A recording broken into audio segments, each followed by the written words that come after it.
വാർത്തയാണ്. ആദ്യം പാലക്കാട്ടേക്ക്. അവിടെ വാണിയംകുളത്ത് നിന്ന് കാണാതായ 3 അംഗ കുടുംബത്തെ കണ്ടെത്തിയിട്ടുണ്ട്. ഷൊർണൂർ പോലീസിന്റെ അന്വേഷണ സംഘം ഇന്ന് ഉച്ചയ്ക്ക് 1 മണിയോടുകൂടിയാണ് ഈ കുടുംബത്തെ കണ്ടെത്തിയത്. കർണാടകയിലെ ചാമരാജ് നഗറിൽ വീടെടുത്തിവർ താമസിക്കുകയായിരുന്നു. ഇക്ബാൽ അറക്കൽ ഈ വാർത്തയുടെ വിവരങ്ങൾ നൽകും. ഇക്ബാൽ, വളരെ പ്രധാനപ്പെട്ട വാർത്തയാണ്. കഴിഞ്ഞ 8 ദിവസമായി 3 അംഗ കുടുംബത്തെ അന്വേഷിച്ച് പോലീസ് പല സ്ഥലങ്ങളിലും പരിശോധന നടത്തുകയാണ്. ചില CCTV ദൃശ്യങ്ങൾ പുറത്തു വന്നിരുന്നു. അതിൽ അതിർത്തി കടന്നു പോകുന്ന 3 അംഗ സംഘം, അതിൽ തന്നെ മകൻ മാത്രം തിരിച്ച് ഇങ്ങോട്ട് വരുന്നു. ഇവരുടെ മറ്റു മകൻ ഭാര്യ ഉൾപ്പെടെ നാട്ടിലേക്ക് എത്തിയിരുന്നു. ഇവരും അന്വേഷണത്തിൽ സഹകരിക്കുന്നുണ്ടായിരുന്നു. ഇപ്പോൾ എങ്ങനെയാണ് ഇവരിലേക്ക് അന്വേഷണം എത്തിയത്? ഇവരെവിടെയായിരുന്നു? ഇവരെന്തിനാണ് പോയത്? ഷിഹാസ്, ഇക്കഴിഞ്ഞ വ്യാഴാഴ്ച രാവിലെയോടുകൂടിയാണ് പാലക്കാട് വാണിയംകുളം പനയൂരിൽ താമസിക്കുകയായിരുന്ന ബാബു ഭാസ്കറും ഭാര്യയും മകനും ഒരു ബൊലേറോ വാഹനത്തിൽ വീട്ടിൽ നിന്നും പുറപ്പെടുന്നത്. പിന്നാലെ ഇവരെ കാണാതായി എന്നുള്ള വിവരമാണ് പിന്നാലെ ബന്ധുക്കൾ പങ്കുവെക്കുന്നത്. ഇവരെ ഫോണിൽ വിളിച്ച് ലഭ്യമാവുന്നില്ല. ഇതോടുകൂടിയാണ് പിന്നീട് ബന്ധുക്കൾ പരിഭ്രാന്തിയിൽ പോലീസ് സ്റ്റേഷനിലേക്ക് എത്തി പരാതി നൽകുകയും ചെയ്തത്. പോലീസ് വ്യാപകമായിട്ടുള്ള പരിശോധന നടത്തിയെങ്കിലും ഇവരെ എവിടെയും നിന്നും കണ്ടെത്താൻ സാധിച്ചില്ല. പിന്നീട് ഇവർ സഞ്ചരിച്ചു എന്ന് കരുതുന്ന വാഹനം മലപ്പുറം വഴിക്കടവ് ചുരത്തിൽ വെച്ച് ഉപേക്ഷിച്ച നിലയിൽ കണ്ടെത്തുകയായിരുന്നു.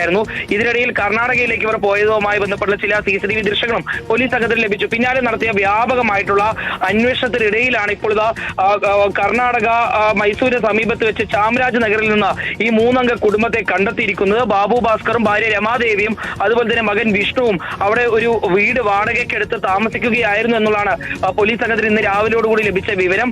ചാമരാജ് നഗറിലേക്ക് എത്തി പരിശോധന നടത്തിയതിൽ ചില CCTV ദൃശ്യങ്ങൾ ഇവരുമായി ബന്ധപ്പെട്ടത് പോലീസിന് ലഭിക്കുന്നു. പിന്നീട് പ്രദേശവാസികളിൽ നിന്ന് വിവരങ്ങൾ ശേഖരിച്ചതിൽ നിന്നാണ് ഇവർ വാടകയ്ക്ക് താമസിച്ചിരുന്ന വീട് ഷൊർണൂരിൽ നിന്ന് പോയ അന്വേഷണ സംഘം കണ്ടെത്തിയത്. പിന്നാലെ ഈ 3 അംഗ കുടുംബത്തെയും കണ്ടെത്തിയിട്ടുണ്ട്.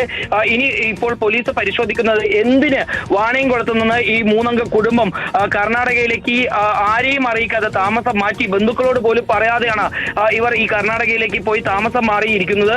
അതും ഇവിടെ വാണിയംകുളത്ത് തന്നെ സ്വന്തമായ ഒരു വീടുണ്ട്. പക്ഷേ എന്തിന് കർണാടകയിൽ പോയി ഒരു വാടകയ്ക്ക് വീടെടുത്ത് താമസിച്ചു എന്നുൾപ്പെടെയുള്ള കാര്യങ്ങൾ പോലീസ് സംഘം പരിശോധിച്ച് വരികയാണ്. ഇവരുടെ മകൻ ഉൾപ്പെടെ ഗൾഫിൽ നിന്ന് എത്തി ഈ അന്വേഷണത്തോട് വലിയ രീതിയിൽ സഹകരിച്ചിരുന്നു. കാരണം അവർ നൽകിയ വിവരപ്രകാരമാണ് ഈ ബാബു ഭാസ്കറിന് കർണാടകയിൽ വലിയ രീതിയിലുള്ള സുഹൃത്ത് വലയം ഉണ്ട് എന്നുള്ള കാര്യം പോലീസ് സംഘം കണ്ടെത്തുന്നത്.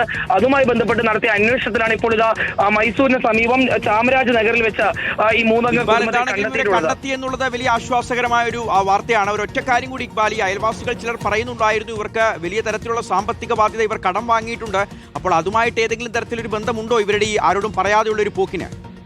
ഷിഹാസ്, ബാബു ഭാസ്കറിന് ശർക്കരയുടെ ബിസിനസ്സാണ് ഉള്ളത്. അതുമായി ബന്ധപ്പെട്ടുള്ള വ്യാപാരം നടത്തുന്ന ബാബു ഭാസ്കറിന് ചെറിയ രീതിയിലുള്ള ഈ സാമ്പത്തിക ബുദ്ധിമുട്ടുകൾ ഉണ്ട് എന്നുള്ളതാണ് ബന്ധുക്കൾ തന്നെ പറയുകയും ചെയ്തത്.